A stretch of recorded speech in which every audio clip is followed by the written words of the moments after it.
We just got back from cruising on Carnival's newest ship, the Jubilee. While the ship is definitely beautiful, as with everything else, she has her ups and downs. And I'm not just talking about riding those elevators. Ahoy, travelers! It's Amy here to help you make your travel experience a success and give you some insight into the best and worst of Carnival's newest ship. So, can a brand new ship, one that is the third in its class and the flagship of the line, have any downsides? Carnival has had 2 XL class ships already to experiment with and see what works and what doesn't. So, did they get everything right on the Jubilee? Well, if you know anything about cruising, you will know that ships are as varied as those that cruise them. So, of course, there will be some designs and choices that are made that just don't quite hit the mark for everybody. Let's talk about 5 things that we found just really didn't quite meet our expectations, or maybe I should say desires. Number 1, the bathrooms. I think most cruisers are used to small ship cabins and don't expect a lot of space or luxury unless they're willing to pay for like a suite or book a luxury cruise. However, what about your cabin's bathroom? How much space is just not enough? Well, Carnival has really pushed the envelope here to see how little space they can get by with providing their customers. While the shower is about the same, and it's upgraded with a glass door from some previous classes of Carnival ships. Plus, there is also a footrest for those needing to shave their legs, although I do think it is too low to the ground. The space in the rest of the bathroom barely provides a person with enough room to turn around. If you're cruising with a friend or sibling and you don't want to have to change in front of them, you may be out of luck. Mom and I are used to changing in the bathroom and after we shower, and we really did attempt it as much as possible this time, but man, it sure was hard to find enough space to do so when there's barely enough place to stand between the shower and the toilet. Now, I have seen RV bathrooms bigger than these. I don't know how much bigger a bathroom in a balcony room would be. I did hear people complaining on it, so they may not be any different at all. But the interior bathroom is definitely the smallest cruise ship bathroom I have ever been in. Now, I've heard that Virgin's bathrooms are small, but I can't imagine them being smaller than those on the Jubilee. If you are a large person, I don't know that you could even fit into the bathroom, let alone use it. I have a feeling that some of the larger guests on board were forced to shower in the spa area and use public restrooms, which did provide more space. Number 2, the Jubilee Theater. Now, Mom and I are not big on going to shows in the theater, but we really do enjoy the Love and Marriage show and never miss it. We'll plan our entire evening around it. So going to the Love and Marriage show on night 6 was the first time that we had actually stepped into the Jubilee Theater. And boy, was it different from other Carnival ships that we've been on. First off, while it does take up 2 levels, the main entrance is on deck 7 with more hidden entrances on the lower level. Honestly, didn't even know you could get to the entrances on level 6 unless you were exiting, but we exited out that way. Saw some people standing in line to get in that way. It was kind of hidden. Instead of a split level with various types of seating and a bar in the back, this looked like a more typical theater, with rows of seats set up in that classic amphitheater way, and just a few aisles running the length of them. I'm used to some chairs, some couches, areas with tables, but there was none of that in this Jubilee Theater. For the fluffy cruisers, the seats are definitely not as comfortable as you'll find in other Carnival theaters, as they all have armrests and are designed for an average-sized person. I honestly find this surprising, as many, if not the majority of cruisers on our sailing were well above average in size. And unfortunately, plus size has become average for most Americans. If you're tall, you're also going to find less leg room, and I definitely needed to stretch my legs once we got out of the theater. In fact, there were 2 Love and Marriage shows, and I just could not make myself go back for the second one. I would have loved to have watched it again because it's a whole different set of couples on the stage, but I just could not sit in those seats for a second show, mostly because of my leg length. The one bright side to the new design, or maybe it's really an older, more classic design, is that there are no longer seats with views blocked by large columns. That's always been a big complaint. And while some will most likely miss the bar at the back of the theater, Those that were forced to sit next to the bar while trying to listen to a show probably won't. Besides, you can still bring in your drinks, and the armrests even have cup holders. Number 3, watching a dive-in movie in the Lido. Now, on most nights, you will find us enjoying a movie under the stars in the evening. Even if it's something I've seen before, there is something about watching a movie while out in the open ocean under the stars with the ocean breeze blowing. It's just unlike anything else.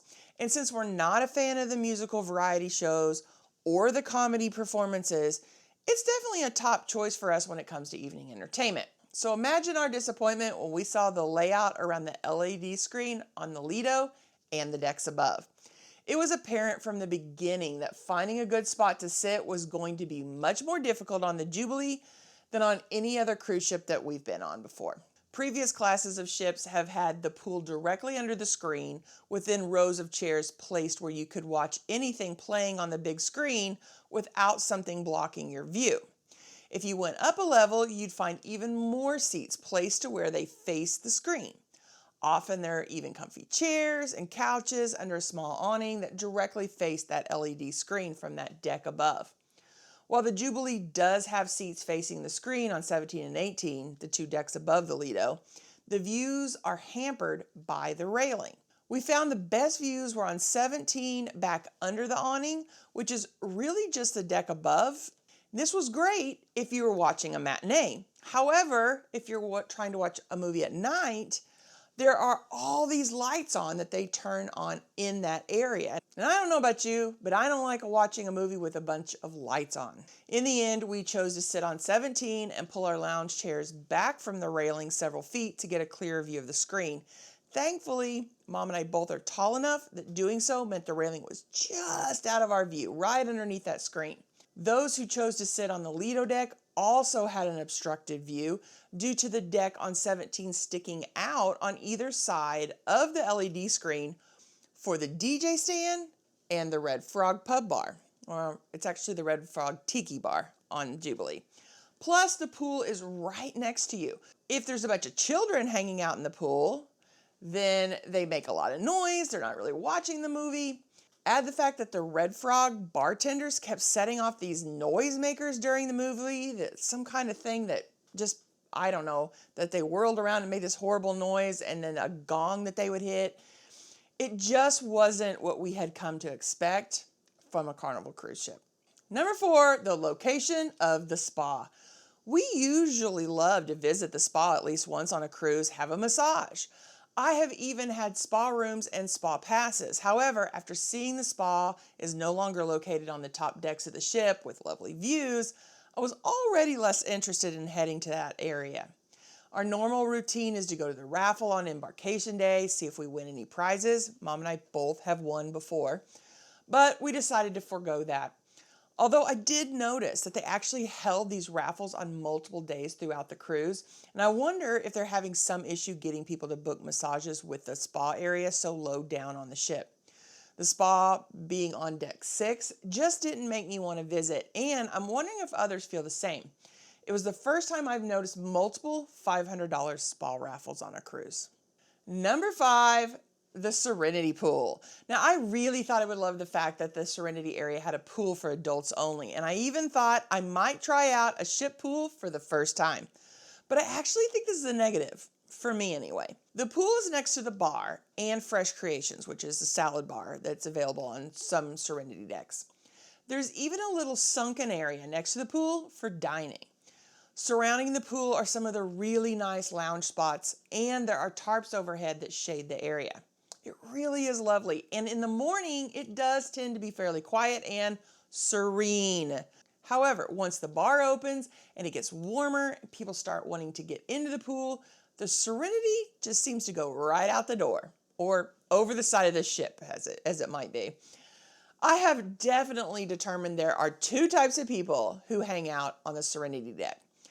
Those that are looking for a quiet place to read or even nap and comfortable loungers, and those who are there to party with adults away from children.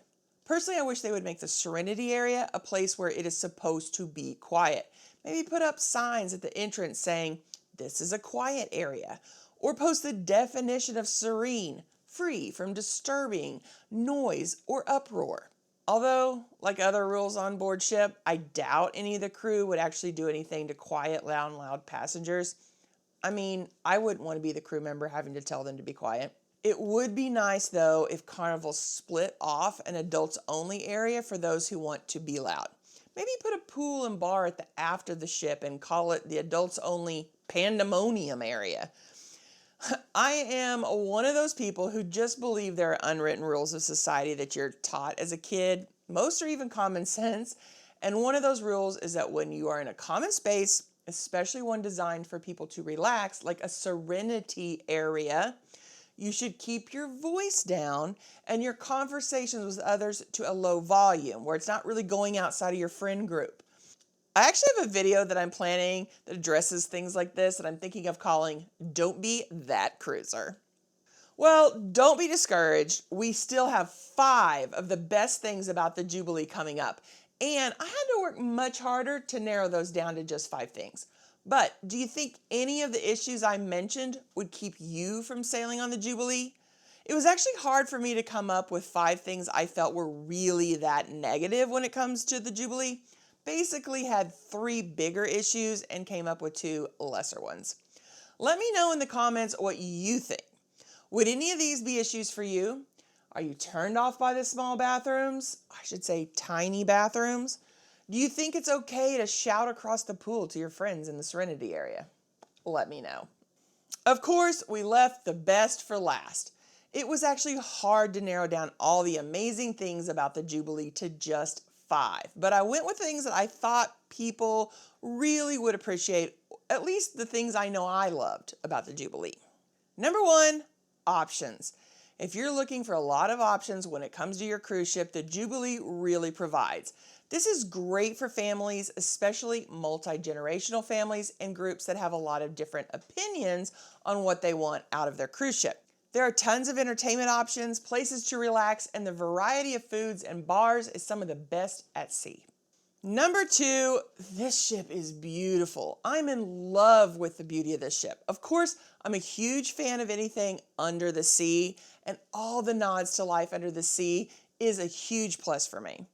While the new carpet smell was already gone by our sailing, we were on the 6th for the ship, everything still looks so beautiful. I do wonder how well some of the upholstery will hold up to thousands of cruisers every week, though. We'll see. Normally, I just bypass the artwork on the ship, and I'm not talking about the art they sell. I ignore that as a rule unless I'm making fun of something. But the artwork decorating the ship. The artwork decorating the Jubilee is worth a second glance for sure. One of my favorites was the painting that combined the XL class ships, but then I've always been a fan of impressionist artwork. I would buy a print of this, for sure. Not that big, but a print of it. The currents area with the interactive LED screens was a lot of fun as well. You'll have to check the daily schedule for when the interactive portion is available to guests. Even when it's not, though, there are some great digital creations playing. Moving artwork. Number 3, included eats. Carnival is known for its included eats, and the XL class ships have more than any others. Plus, at least for the inaugural season, the Jubilee is offering some of the specialty dining as part of the included options for evening meals. We were able to eat in the MDR, cucinas, and shebangs for dinner. It was even shown on our sign and sail card as meal options and instead of just listing our MDR restaurant. Plus, there are other options like the Pig and Anchor Smokehouse or the buffet. We loved all the options and tried out, I think, almost everything that was included eats during our cruise. I'm going to be putting out a video on all of Jubilee's included eats soon, so be sure to check back for that. Number 4, bars. Yes, I did try out almost every bar on the ship. It took a while, but I did it just for you. It was for you, not for me.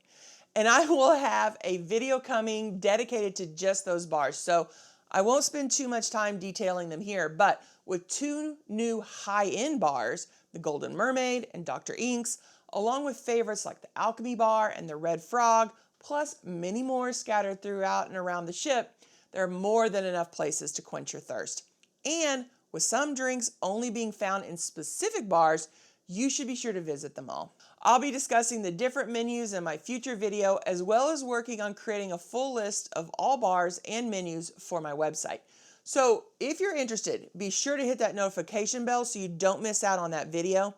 And don't forget to make sure you have your devices set to receive notifications from YouTube in your settings, or you won't actually get those notifications. Well, we have one last best of, so let's just go ahead and get to it. Number 5, places to get away. One thing I hear from people who have never been on a cruise is they worry that they will be stuck on a ship with thousands of other people and nowhere to find a quiet place to get away. Of course, there is always the option to spring for a balcony or even a suite to give yourself a little bit more privacy. But if you're like us and like to save money and cruise more often by getting an interior room, then you may wonder if there's anywhere on a 6,000 plus passenger resort style cruise ship to get away. The short answer is yes. I was pleasantly surprised with the Jubilee and all the nooks and crannies that Carnival has created for those who want to find a place to get away from the crowd. Now, it's fairly easy on any ship to find a quiet spot early in the morning because many passengers choose to sleep in and things don't really get super busy until around noon. However, the Jubilee is laid out with many little venues and public areas with seating areas that are designed for a more intimate feel. I was even impressed with how the buffet seating was broken up into little seating areas so that it didn't feel like it was a cafeteria. If finding those quiet spots is important to you, spend some time walking around the ship to find all those tucked away spaces and stay tuned for a video with a little bit more detail on this. Let me know in the comments if you have any questions about the Jubilee because I'm going to be working on multiple videos breaking down this beautiful ship. Well, if you're looking for even more information on Carnival's current main dining room menu, why not stick around and check out this video where I go over the menus and discuss everything that we tried out. And then come back for more information designed to help you have an amazing cruise. Have a blessed week, everyone.